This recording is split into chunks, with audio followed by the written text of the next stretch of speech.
Backyard ecosphere. First I cleaned it really well. Put it down, went and got my supplies ready. You really don't need much. And I'm on my way. Too bad it was raining, that kinda sucked. I spent about 2 hours yesterday clearing out this path all the way down to the old creek in the forest behind my house. It's pretty cool. I set my stuff down and started with the substrate. I grabbed a few different types of mosses and some plants as well as some rocks and some twigs. I quickly realized that the creek had run dry, so I had to go upstream and find some water. Hey look, there's some. I climbed over these fallen trees to get to a little puddle. Started to fill up my water bottles with water, put them back in my backpack, and I was on my way back to the house. This environment was perfect. It was full of microfauna and lots of plants for the ecosphere. Hey look, there's my house. Got inside and I was ready to start building. Oh, and there's Simba. Part 2 is up right now. Part 2, building the ecosphere. First we start with the soil and substrate. It's packed full of microorganisms and other little creatures living inside of it. And then the various mosses and plants that I got from the riverbed. Then I added the first 2 water bottles of water. That way it would help keep it cemented in. Then I added in a couple other natural accents. That includes some twigs and some rocks, and some little pebbles as well with some moss on it. Then I topped it off with some more dechlorinated water, and then topped it off with some moss. Closed the lid and it's sealed. It's pretty murky right now, but in a day it'll probably settle up a bit, and I'll update you guys again. I'm gonna leave it by this window for some proper lighting. And look, you can already see some of the microorganisms living inside. We cleared up pretty decently in the first hour. I'm excited to see if this self-sustaining system actually works out. Follow for more of the ecosphere updates. Thanks for watching. You've all been waiting for Part 3. I want to thank all of you for the love and support I've had on this journey so far. The energy and excitement for this is just incredible. Oh, and Simba says thanks as well. The dust is settled and the water is quite clear. I can see the little guy swimming around a lot easier now. Lots of people have been asking how the living things are getting air. Yes, this is a self-sustaining system. Say that 5 times fast. But until things are settled in, I'll have to open the lid a few times to help oxidize the plants. This won't be a fast journey. We really can't rush nature. But what we can do is sit back, relax, and observe how intricate this really is. I'm really curious to find out what kind of creature this little guy is.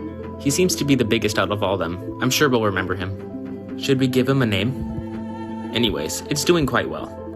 I'll update you guys in a couple of days. I can't wait. 7 a.m. and before I leave for my classes, I had to check on the ecosphere. As expected, there isn't much change. It's only been a day. After my classes, I had to stop at the store to grab some supplies for some of my other pets, including some yummy treats for Falcor. Look at this beautiful chameleon, a semi-arboreal ball python, and the little baby bearded dragons. Now let's go home. Falcor's a 5-year-old male bearded dragon. He really loves superworms and salads. His biggest goal in life is to meet Margot.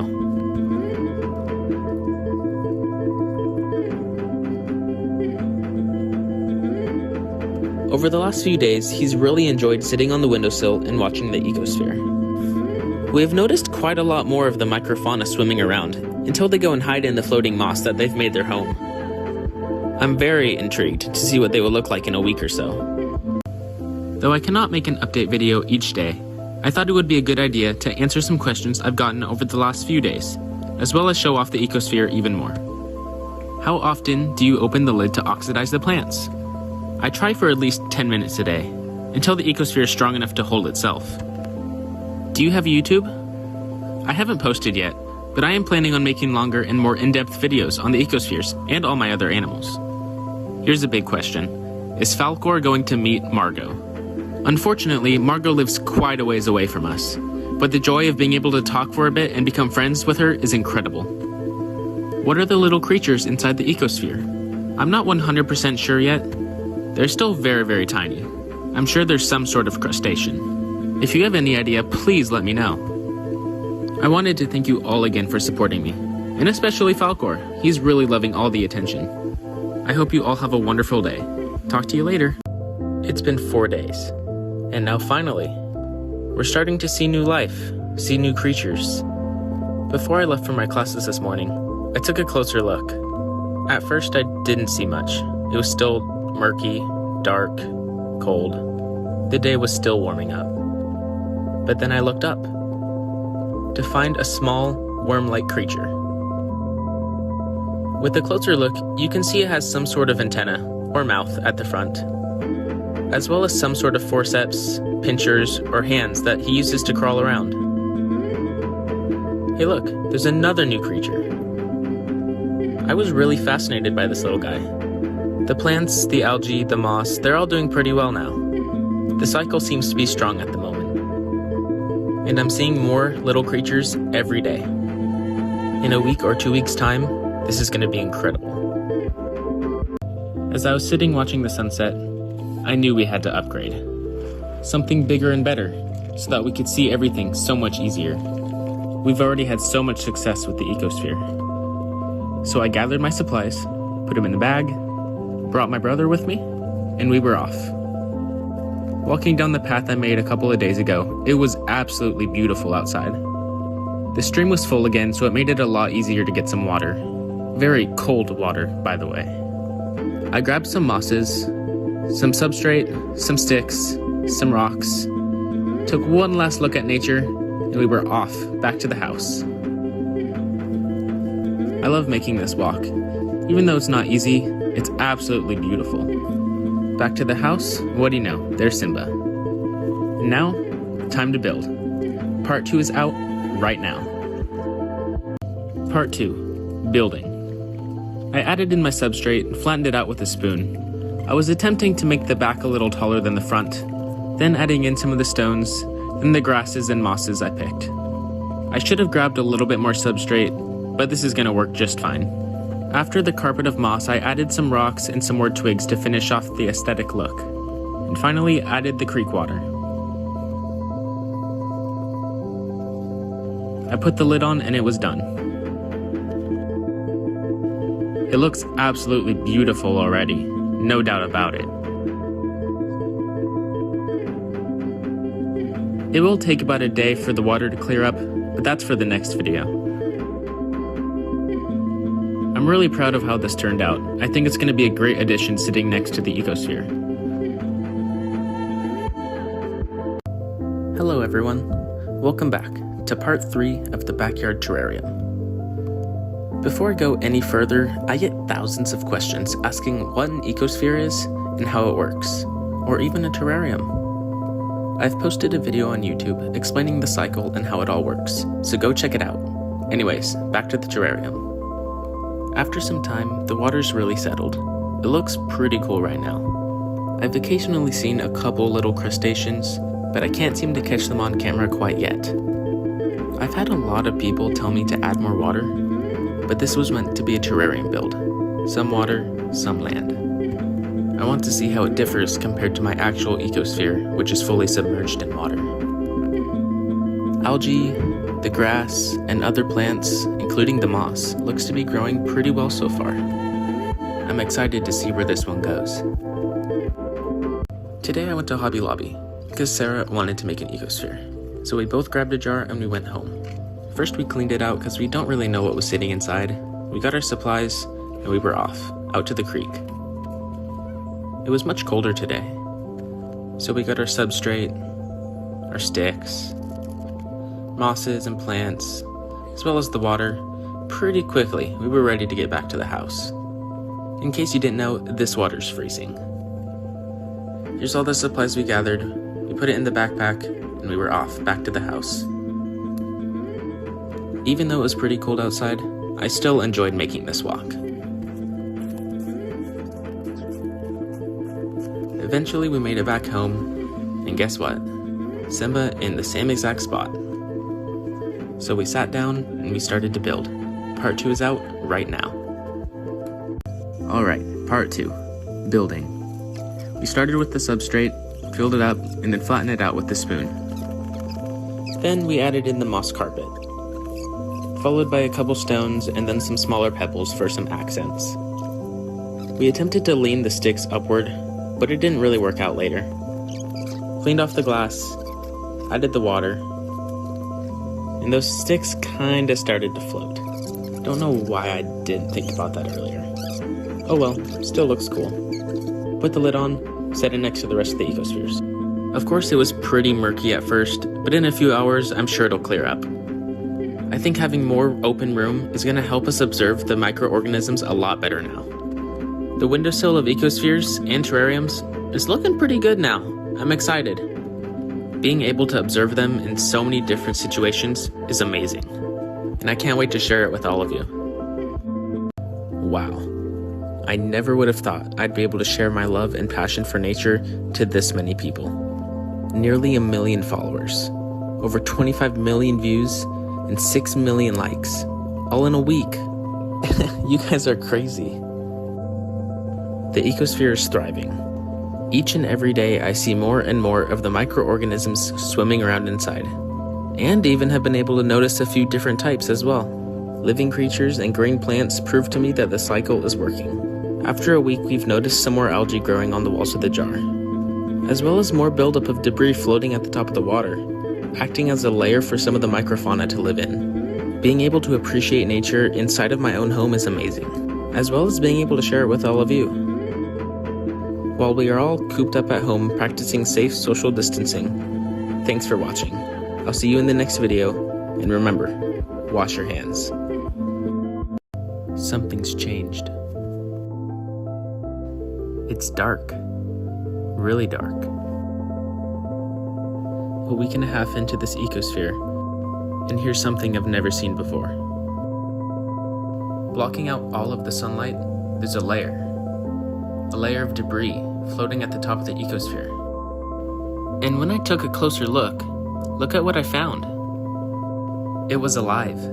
This new floating pile of debris was home to countless of these little worms. With the camera, we can see a few, but with a closer look with the human eye, similar to the rest of the creatures living in here, there is so much more. This darkness being casted over the ecosphere may be a good thing, or something terrible. But that's the wonder about this whole experience.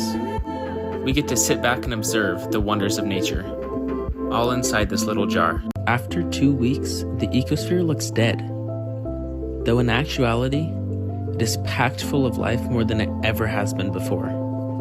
Using some directional light during the night allows us to observe our microscopic crustacean friends much easier. If you can recall back to the first few days, we were only able to see 2 or 3 of them. Now, we see hundreds. They are minuscule in size, yet massive in numbers. They're everywhere. Oh, and look at this little guy. I thought he was pretty cute. Guess he was a bit camera shy though. He never came back out. After observing the ecosphere for a while, I noticed they would all congregate at the top layer of debris, instead of the moss as I had assumed at first. I'm assuming that's where their home is. I'm really excited to see what happens with them. Follow for all the updates, and go wash your hands. Building a saltwater ecosphere. Of course, first I cleaned it out very well, getting rid of anything that can unbalance the cycle. Set it down, grabbed a few supplies. You don't need that much. Next step, find some salt water. It was kind of rainy on the way there, but when we got there, it was absolutely beautiful.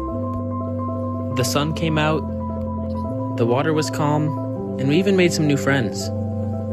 I grabbed quite a few supplies for the ecosphere, from rocks to greenery, sand, especially the salt water, that's the important part, as well as rocks with barnacles. It started to rain again, so we took a few more pictures and we were on our way home. I'm very curious to see how a saltwater ecosphere compares to my freshwater ecospheres. Once we got home, it was time to build. Part 2 is out right now. Part 2. Building the saltwater ecosphere. First we started with our base substrate, the sand. Then I began to place the stones where I wanted them. I placed most of them with barnacles on one side and regular rocks on the other. A few more smaller accent rocks, and it was time to add the water. With the sand being super fine, it was really hard to keep the rocks in place when pouring the water. I tried my best to keep it even, and in the end, it turned out pretty good. Now it was time to add some of the plants I found. I definitely grabbed way too much. After playing around with it, I decided to go with a lot less than I brought. And there we go.